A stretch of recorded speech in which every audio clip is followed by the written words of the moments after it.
Hello guys, we will continue the cell। तो हमने cell का आज जो टॉपिक पढ़ना है वो है सेल वॉल। सेल वॉल ये आउटर मोस्ट कवरिंग होती है सेल की आउटर मोस्ट हार्ड कवरिंग होती है, रिजिड कवरिंग होती है सेल की। और cell basically non cell wall जो होती है ये नॉन लिविंग होती है, नॉन लिविंग। और ये फ्रीली परमिएबल होती है, मतलब ये सॉलिड और सॉल्वेंट किसी को भी नहीं रोकती है, अपने थ्रू सॉलिड को भी जाने देगी और सॉल्वेंट को भी जाने देगी, मतलब ये फ्रीली परमिएबल होती है। नेक्स्ट फंक्शन होता है इसका, नेक्स्ट पॉइंट है इसमें कि ये सेल के शेप को डिटरमाइन करती है। अगर सेल वॉल हेक्सागोनल शेप की है तो सेल भी हेक्सागोनल होगी, अगर सेल वॉल राउंडेड है तो सेल का शेप भी राउंड होगा। तो सेल को किस शेप का होना है वो डिटरमाइन करेगा सेल वॉल। और ये सेलुलोज और हेमी सेलुलोज की बनी हुई होती है, जिसमें मेजर अमाउंट जो होता है सेलुलोज का होता है। इसमें सेलुलोज के बने हुए माइक्रोफाइब्रिल्स होते हैं और ये माइक्रोफाइब्रिल्स आपस में चिपके हुए होते हैं और इनके चिपकने से सेल वॉल का फॉर्मेशन होता है। Functions of cell wall, cell wall cell को टर्जिड बनाते हैं। टर्जिड कंडीशन कैसी होती है कि मान लीजिए ये एक सेल है और इस सेल के अंदर क्या होगा, प्लाज्मा सेल वॉल सबसे आउटर मोस्ट लेयर होगी इसकी और इसके अंदर प्लाज्मा मेम्ब्रेन प्रेजेंट होगी। इस प्लाज्मा मेम्ब्रेन के अंदर प्रोटोप्लाज्म प्रेजेंट होगा, मतलब साइटोप्लाज्म और न्यूक्लियस प्रेजेंट होंगे। अगर इस सेल को हम हाइपोटोनिक सॉल्यूशन में रख देंगे, हाइपोटोनिक सॉल्यूशन, हाइपोटोनिक सॉल्यूशन, जब हाइपोटोनिक सॉल्यूशन का मतलब होता है कि ये बाहर वाले सॉल्यूशन का कंसंट्रेशन अंदर से कम है। अगर इसको हम कहेंगे हाइपरटोनिक है तो मतलब बाहर वाले सॉल्यूशन का कंसंट्रेशन अंदर वाले सॉल्यूशन से ज्यादा है। आइसोटोनिक मतलब दोनों का कंसंट्रेशन सिमिलर है। तो जब हम सेल को हाइपोटोनिक सॉल्यूशन में रखते हैं तो हाइपोटोनिक सॉल्यूशन में रखेंगे तो ऑस्मोसिस के थ्रू पानी अंदर की ओर जाएगा। जब पानी अंदर की ओर जाएगा तो इसका प्लाज्मा मेम्ब्रेन इलास्टिक नेचर की होती है और ये फैलती चली जाएगी। तो अगर एनिमल सेल है तो एनिमल सेल क्या करेगी, फैलते फैलते ये बर्स्ट कर जाएगी। लेकिन प्लांट सेल में ऐसा नहीं होता है, सेल वॉल रिजिड होती है, जिसकी वजह से क्या होगा, प्लाज्मा मेम्ब्रेन और सेल वॉल दोनों एक दूसरे से चिपक जाएंगी। और जब ये चिपक जाती हैं तो इस कंडीशन को हम बोलते हैं टर्जिड कंडीशन, मतलब इससे ज्यादा प्लाज्मा मेम्ब्रेन का एक्सपेंशन नहीं हो सकता है। तो टर्जिड कंडीशन को मेंटेन करती हैं सेल वॉल इन हाइपोटोनिक सॉल्यूशन। दूसरा, ये मैकेनिकल सपोर्ट प्रोवाइड कराती है। रिजिड होती हैं तो प्लांट्स को आपने देखा होगा, बहुत ऊंचे ऊंचे प्लांट्स होते हैं, खड़े रहते हैं, तो उनमें जो स्ट्रेंथ रहती है खड़े होने की वो कहलाती है मैकेनिकल सपोर्ट। और ये मैकेनिकल सपोर्ट कौन प्रोवाइड कराता है, सेल वॉल। एडिशनल सपोर्ट इसमें जो प्रोवाइड कराना होता है, जैसे जाइलम है तो जाइलम में सेल वॉल में लिग्निन का डिपोजिशन हो जाएगा और वो लिग्निन का डिपोजिशन क्या करेगा, इस सेल वॉल को और ज्यादा रिजिड बना देगा। इसके अलावा कई जगह पर दूसरे मतलब सेलुलोज की जो लेयर होती है वो और थिक हो जाती है, तो ये भी मैकेनिकल सपोर्ट प्रोवाइड कराता है। तो overall cell wall mechanical support provide कराते हैं प्लांट्स को। ये फ्रीली परमिएबल होती है, अभी बताया था आपको कि सॉलिड और सॉल्वेंट दोनों को अंदर जाने दे सकती है, तो मतलब ये फ्रीली परमिएबल होगी, किसी भी मटेरियल को नहीं रोकेगी, ना सॉलिड को ना सॉल्वेंट को। और नेक्स्ट स्टेप इसका जो है प्लाज्मोडेस्माटा। तो जो बड़े पार्टिकल होते हैं, लार्जर पार्टिकल, मान लीजिए कोई फाइब्रिल है तो इस फाइब्रिल को एक सेल से दूसरी सेल में जाना है, तो इस सेल एक सेल से दूसरी सेल में जाने के लिए क्या होता है, सेल वॉल बीच बीच में स्पेस बना लेते हैं और इन स्पेस को हम बोलते हैं प्लाज्मोडेस्माटा। ये जैसे एक सेल है और इसी के बगल में ये दूसरी सेल लगी हुई है, दोनों सेल के बीच में यहाँ पर क्या होगा, एक स्पेस होगा, इस स्पेस को हम बोलते हैं प्लाज्मोडेस्माटा, या इसी को हम बोलते हैं इंटरसेलुलर कनेक्शन। और ये इंटरसेलुलर कनेक्शन क्या करते हैं, जो एसेंशियल फाइब्रिल्स या लार्जर पार्टिकल्स हैं उनको एक सेल से दूसरे सेल में जाने देते हैं। तो प्लाज्मोडेस्माटा का फॉर्मेशन करते हैं cell wall. Next last function है इसका मिडिल लैमेला। मिडिल लैमिला क्या करती है, मिडिल लैमिला अभी बताया था ये दोनों सेल्स हैं, तो ये दोनों सेल आपस में जुड़ी हुई हैं। तो मिडिल लैमिला क्या करेगी, इन दोनों सेल की सेल वॉल को जोड़ेंगी। ये कैसे जोड़ती हैं, सेल वॉल जो होती हैं, ये सेल वॉल दो तरह की होती है। जब शुरुआत में सेल वॉल का फॉर्मेशन होता है तो ये कहलाती है प्राइमरी सेल वॉल, और इसके बाद इसमें सेलुलोज या लिग्निन वगैरह का एक्स्ट्रा डिपोजिशन हो जाएगा, तो ये हो जाएगी प्राइमरी सेल वॉल। और इसके नीचे जो बाद में सेल वॉल का फॉर्मेशन होता है, जिसमें सेलुलोज अकेला होता है, हेमी सेलुलोज, और लिग्निन वगैरह का डिपोजिशन नहीं होता है, इसको हम बोलते हैं सेकेंडरी सेल वॉल। तो सेकेंडरी सेल वॉल, एक सेल की प्राइमरी सेल वॉल ये हो गई, दूसरी सेल की प्राइमरी एक सेल की प्राइमरी सेल वॉल और सेकेंडरी सेल वॉल ये हो गई। और इसी तरह से दूसरी सेल जो होगी इसके नीचे, इसमें भी प्राइमरी सेल वॉल प्रेजेंट होगी और उसके नीचे सेकेंडरी सेल वॉल प्रेजेंट होगी। और ये दोनों प्राइमरी और प्राइमरी सेल वॉल दोनों सेल्स की, इनके बीच में क्या होगा, कैल्शियम पैक्टेट और मैग्नीशियम पैक्टेट का डिपोजिशन हो जाएगा। कैल्शियम पैक्टेट और मैग्नीशियम पैक्टेट का डिपोजिशन हो जाएगा, और ये कैल्शियम पैक्टेट और मैग्नीशियम पैक्टेट क्या करेगा, मिडिल लैमिला का फॉर्मेशन कर लेगा, मिडिल लैमिला। तो ये मिडिल लैमिला क्या होती है, मिडिल लैमिला क्या करती है, दो सेल्स को जोड़ती है, और बनी किसकी होती है, कैल्शियम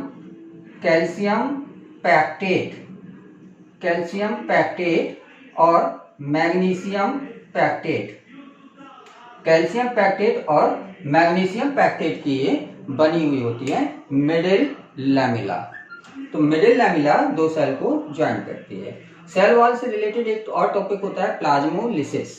अभी हमने बताया था कि हाइपोटोनिक कंडीशन में अगर इसको रख दें तो ये क्या करेगी, सेल टर्जिड हो जाएगी, अपनी मैक्सिमम कंडीशन में फूल जाएगी, उसके बाद नहीं फूलेगी। लेकिन अगर इसको हम अगर हाइपरटोनिक सॉल्यूशन में रख देते हैं, एक सेल है ये, इस सेल्स को हमने क्या किया, हाइपरटोनिक सॉल्यूशन में रख दिया। हाइपरटोनिक सॉल्यूशन मतलब इसका कंसंट्रेशन कैसा है, सेल के साइटोप्लाज्म के कंसंट्रेशन से ज्यादा है। तो ज्यादा है तो क्या होगा, वाटर इससे निकल के बाहर आने लगेगा। जब वाटर बाहर निकल के आने लगता है तो क्या होता है, प्लाज्मा मेम्ब्रेन, साइटोप्लाज्म में से वाटर कम होता जाएगा तो प्लाज्मा मेम्ब्रेन भी धीरे धीरे सिकुड़ती हुई चली जाती है, और एट लास्ट क्या होगा कि ये सिकुड़कर एक छोटी सी जगह पर आ जाएगा। इससे ज्यादा पानी इससे अब नहीं निकल सकता है, मतलब पूरा पानी निकल गया। ये कंडीशन कहलाएगी प्लाज्मोलाइज्ड कंडीशन, मतलब सेल अब प्लाज्मोलाइज्ड हो चुकी है, प्लाज्मोलाइज्ड सेल बन चुकी है। और ये प्रोसेस जो वाटर निकलने की प्रोसेस होती है, इसको हम बोलते हैं प्लाज्मोलिसिस। तो प्लाज्मोलिसिस होती है, और एट लास्ट अगर काफी समय तक ये कंडीशन बनी रहती है तो क्या होती है, सेल डेड हो जाती है। अगर शुरुआत में प्लाज्मोलिसिस हुई है और हमने इसको हाइपोटोनिक सॉल्यूशन में डाल दिया तो पानी अंदर चला जाएगा और ये सेल सरवाइव कर जाएगी। लेकिन अगर काफी समय तक ये प्लाज्मोलाइज्ड कंडीशन में बनी रहती है तो ये डेड हो जाती है। नेक्स्ट टॉपिक है न्यूक्लियस, और न्यूक्लियस के बारे में हम बता चुके हैं कि न्यूक्लियस जो होता है यूकेरियोटिक सेल का, ये 4 पार्ट से मिलकर बना होता है। आउटर मोस्ट जो पार्ट होता है इसको हम बोलते हैं न्यूक्लियर मेम्ब्रेन, न्यूक्लियर मेम्ब्रेन। और ये न्यूक्लियर मेम्ब्रेन डबल लेयर होता है, 2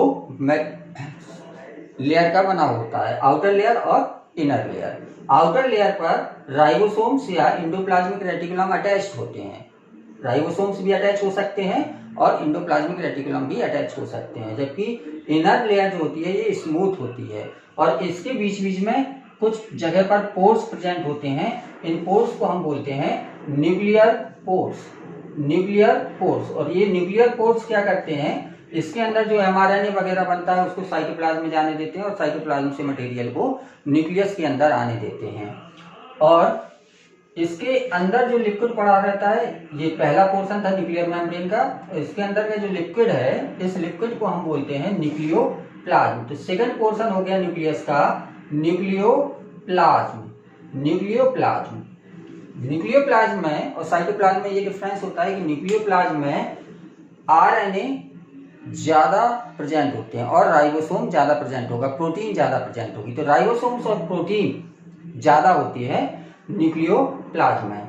थर्ड पोर्शन होता है इसका न्यूक्लियोलस, ये थर्ड पोर्शन है न्यूक्लियोलस।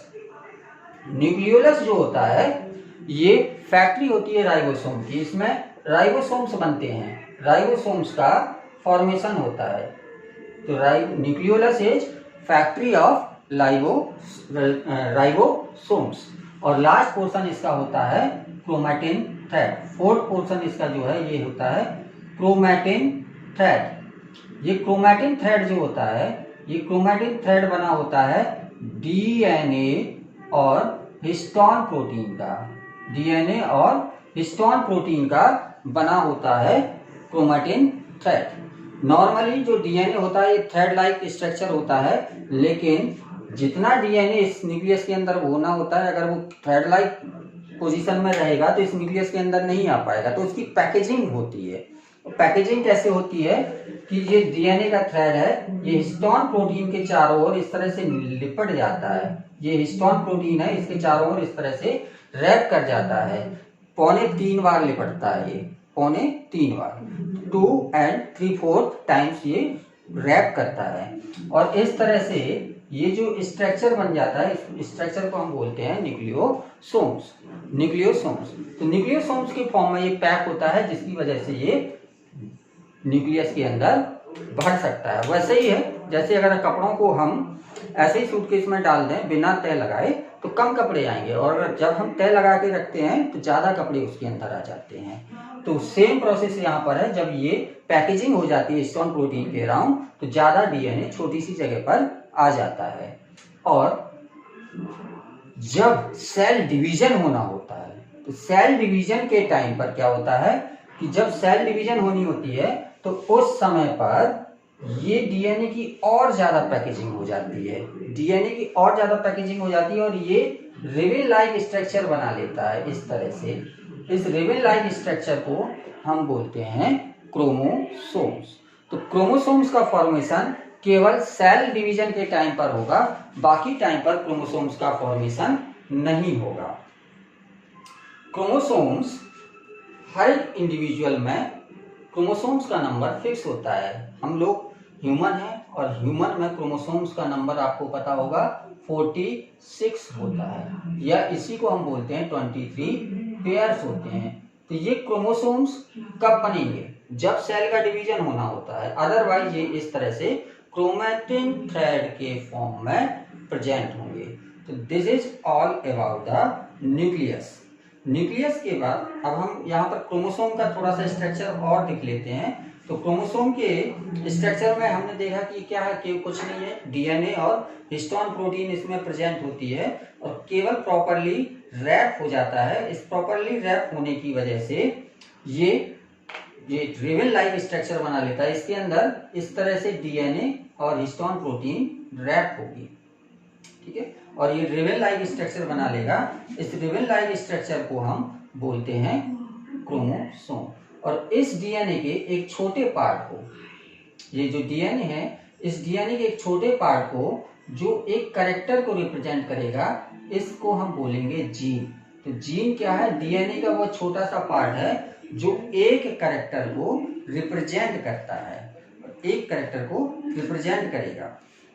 क्रोमोसोम की अगर स्ट्रक्चर को देखें तो इसमें क्या है, एक बीच में कॉन्स्ट्रिक्शन है, एक जगह पर ये काफी ज्यादा सिकुड़ा हुआ होता है। इस कॉन्स्ट्रिक्शन को हम बोलते हैं प्राइमरी कॉन्स्ट्रिक्शन, प्राइमरी कॉन्स्ट्रिक्शन। और इस प्राइमरी कॉन्स्ट्रिक्शन में क्या होता है, इस तरह की डिस्क लाइक स्ट्रक्चर प्रेजेंट होते हैं और ये फॉर्मेशन कर लेते हैं सेंट्रोमियर का, सेंट्रोमियर का। ये प्राइमरी कॉन्स्ट्रिक्शन जब डिस्क लाइक स्ट्रक्चर इसके ऊपर बन गई, इसको हम बोलते हैं सेंट्रल डिस्क। तो इस स्ट्रक्चर को हम बोलने लगते हैं सेंट्रोमियर्स। और इसके दोनों ओर ये आर्म्स प्रेजेंट होती हैं, आर्म्स। तो आर्म्स प्रेजेंट होंगी और इस आर्म्स का जो टर्मिनल पोर्शन होता है, इस टर्मिनल पोर्शन को हम बोलते हैं टीलोमियर। टर्मिनल पोर्शन को हम बोलेंगे टीलोमियर्स। और ये पूरा स्ट्रक्चर जो है थ्रेड रिबन लाइक, इसको हम बोलेंगे क्रोमैटिड। क्रोमैटिड, क्रोमैटिड में 2 आर्म है, एक प्राइमरी कॉन्स्ट्रिक्शन है जिसको हम बोलते हैं सेंट्रोमियर, और आर्म के टर्मिनल पोजीशन को हम बोलते हैं टीलोमियर। और जब यही क्रोमोसोम रेप्लिकेट करता है, जब सेल डिवीजन होना होता है तो सेल डिवीजन होने के पहले डीएनए का अमाउंट डबल होता है, डीएनए का डुप्लीकेशन होता है। जब डीएनए डबल हो जाता है तो ये क्रोमोसोम कैसे देखने लगता है, ये सेंट्रोमियर था, इसकी एक आर्म थी, तो सेंट्रोमियर एक ही रहेगा लेकिन इसमें आर्म दो हो जाएंगी, और दो आर्म हो जाएंगी, एक आर्म में ओरिजिनल डीएनए होगा और दूसरे आर्म में दूसरा डीएनए होगा। तो दो डीएनए बन गए थे, डुप्लीकेशन हुआ था, तो ये कैसा हो गया, दो क्रोमैटिड्स का यहाँ पर फॉर्मेशन हो गया। इनको हम बोलेंगे सिस्टर क्रोमैटिड्स, सिस्टर क्रोमैटिड्स। तो ये कब बनता है, जब सेल डिवीजन होना होता है। सेल डिवीजन के पहले क्रोमैटिड्स जिनके अंदर डीएनए था, डीएनए के डबलिंग की वजह से क्रोमैटिड्स का नंबर भी डबल हो जाएगा, और इनको हम बोलेंगे सिस्टर क्रोमैटिड्स। तो सिस्टर क्रोमैटिड्स का फॉर्मेशन होता है during the cell division. This is all about the chromosomes. Haploid number, diploid number, एक छोटा सा टॉपिक और है इसमें, हैप्लॉइड नंबर और डिप्लॉइड नंबर। हमने आपको यहाँ पर बताया था कि ह्यूमन में 46 क्रोमोसोम होते हैं या 23 पेयर क्रोमोसोम्स होते हैं, 23 पेयर्स ऑफ क्रोमोसोम्स। तो जो 23 पेयर्स हैं हम उनको पेयर्स क्यों बोलते हैं, पेयर्स इसलिए बोलते हैं क्योंकि जैसा एक क्रोमोसोम होता है उसी की जैसा एक दूसरा क्रोमोसोम भी होता है। ये एक क्रोमोसोम है और इसी के जैसा एक दूसरा क्रोमोसोम, बिल्कुल जिसमें जो जीन इस वाले क्रोमोसोम में होंगे उसी के जीन, वही सी जीन या उसी का सिमिलर कोई एलील इसमें दूसरे जीन में प्रेजेंट होगा। मतलब जो जीन यहाँ पर होगा, मान लीजिए यहाँ पर एक टालनेस का जीन है तो यहाँ पर भी सेम पोजीशन पर टालनेस का जीन होगा, दोनों क्रोमोसोम सेम जीन रखते हैं। तो ऐसे क्रोमोसोम्स को हम बोलते हैं होमोलोगस क्रोमोसोम, होमोलोगस क्रोमोसोम। तो होमोलोगस क्रोमोसोम्स प्रेजेंट होते हैं ह्यूमन में। टोटल 46 क्रोमोसोम है और हर एक क्रोमोसोम पेयर में है, तो कितने हो गए, 23 pair chromosomes, 23 pairs of chromosomes overall हो जाते हैं। तो जिनमें ये 46 क्रोमोसोम्स होते हैं उनको हम बोलते हैं डिप्लॉइड, डिप्लॉइड क्रोमोसोम। और जब मियोसिस होती है तो मियोसिस के टाइम पर क्या होते हैं, इन होमोलोगस क्रोमोसोम में से एक क्रोमोसोम चला जाता है एक सेल में और दूसरा क्रोमोसोम चला जाएगा दूसरे सेल में। मतलब 23 चले जाएंगे इसमें, 23 चले जाएंगे इस सेल में। तो जो 23 क्रोमोसोम्स वाली सेल्स होगी वो सेल्स कहलाएगी हैप्लॉइड, हैप्लॉइड। और ये केवल मियोसिस के बाद होता है। मियोसिस के बाद क्रोमोसोम्स का नंबर हाफ हो जाता है। जब क्रोमोसोम का नंबर हाफ हो जाएगा तो इस कंडीशन को हम बोलेंगे हैप्लॉइड सेल। और हैप्लॉइड सेल जनरली गैमीट्स को रिप्रेजेंट करती है, जैसे मेल गैमीट या फीमेल गैमीट जो होते हैं उनमें हैप्लॉइड सेट ऑफ क्रोमोसोम्स होते हैं। ओके, आज के लिए इतना काफी है। Thank you.